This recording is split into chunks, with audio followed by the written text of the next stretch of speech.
So there's a story, and one could even find this story, I think, in one of the Chicken Soup for the Soul type books. And there was a man who was waiting for a friend at an airport. And as passengers came through to the lobby, he noticed a man greeting his family. Now the father got on one knee, motioned to his youngest son of about 6, and they gave each other a long, loving hug. Upon separating, with the man overlooking this, the father says to his young child, "It's so good to see you, son. I missed you so much." His son smiled shyly, averted his eyes, and replied softly, "Me too, Dad." Then the father stood up, gazed into the eyes of his oldest son, who was about 9 years old, and while cupping his son's face in his hands, said, "You're already quite the young man. I love you very much," to which they embraced. As this was happening, a baby girl no older than about 2 squirmed excitingly in her mother's arms, never once taking her little eyes off the sight of her returning father. The man, looking at this young child, said tenderly, "Hi, baby girl," as he takes the child from her mother. He quickly kissed her face all over and then held her close to his chest while rocking her side to side. The little girl instantly relaxed and simply laid her head on his shoulder, motionless in pure contentment. Now, after several moments, he handed his daughter to his oldest son and declared, "I've saved the best for last," then proceeded to give his wife a long, passionate kiss. Now following, he gazed into her eyes for several seconds and then silently mouthed, "I love you so much." The man, witnessing this event unfold and totally engrossed in the wonderful display of affection, spoke up and said, "I'm sorry for staring. It's just such a beautiful scene. You must have been gone for such a long time." The father, beaming, replied, "2 whole days." Stunned by the intensity of the greeting, the man had assumed the father had been gone for at least weeks, if not months. Offhandedly, in reply, the man quipped, "I hope my marriage is still passionate after 12 years. Upon hearing this, the father suddenly stopped smiling, looked the man straight in the eye, and with forcefulness that burned right into the man's soul, the father told the onlooker, "Don't hope, friend. Decide. Don't hope. Decide." We all have hopes in life.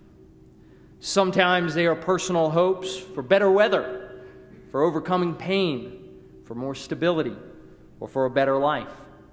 And other hopes we aim are for more communal things, such as the hope for peace, the hope to end suffering, or maybe the hope for goodness to overcome evil in this world.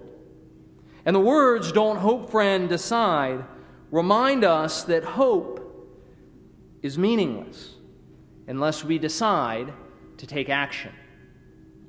This week, within our Torah portion, we read the exact moment in which the Israelites became unchained from their life of oppression, of torment, and of slavery experienced in Egypt.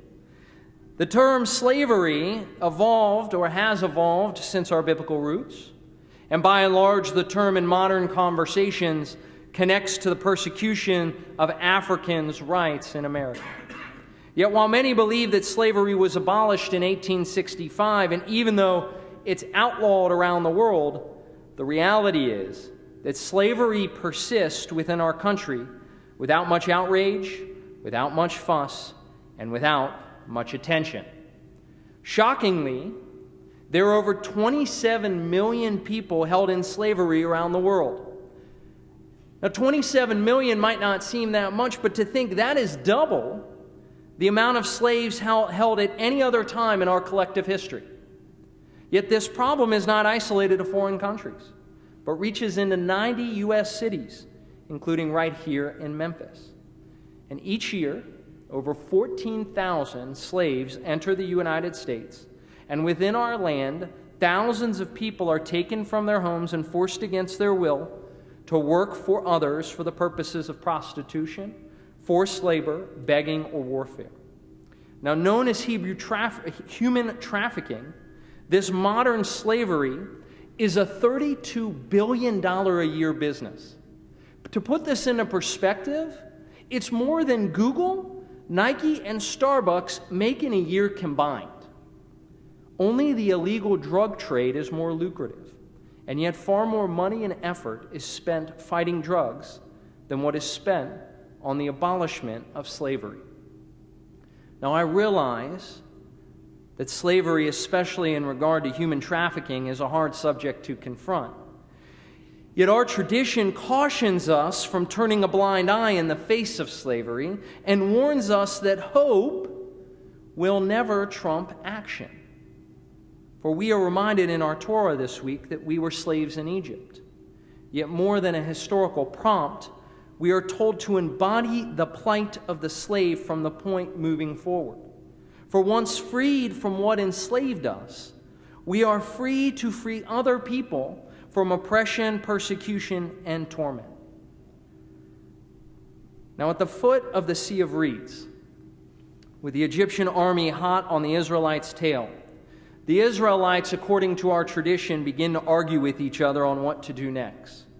Return with the Egyptians to a life of slavery, drown in the waters, or hope that a miracle will come. It's at that moment the Israelite Nachshon, unbeknownst to the community, starts walking straight into the sea. As he continues step by step through the currents, the water begins to reach up to his nostrils. And it's at this point the great miracle happens and the sea parts. Nachshon, a former slave, realizes the power of freedom, the ability to courageously choose to decide to take a few small steps in order for big change to happen. Now, we too can be a Nachshon. We too can decide to take action rather than hope for a miracle. Now, January marks National Slavery and Human Trafficking Prevention Month here in the U.S.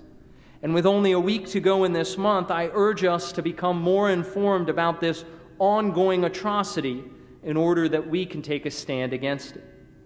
Take the leaflet home that you have received tonight and look up one of the following websites that are on there: sharedhope.org, enslaverynow.com, or abridgeofhope.org.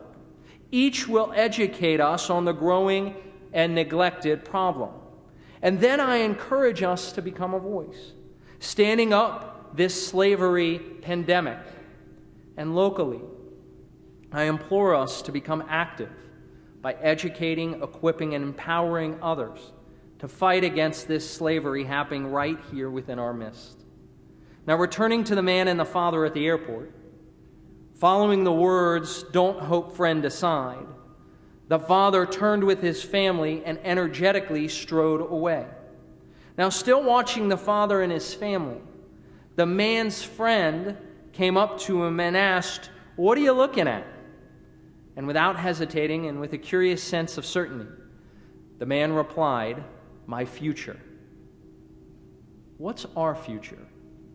Here we are at the sea, just like the Israelites and Nachshon once were, to let slavery continue to happen or to help those captive become free. And with our community, we can hope, we can bicker, or we can choose to decide to take action by a few small steps so that big change can happen. Shabbat Shalom.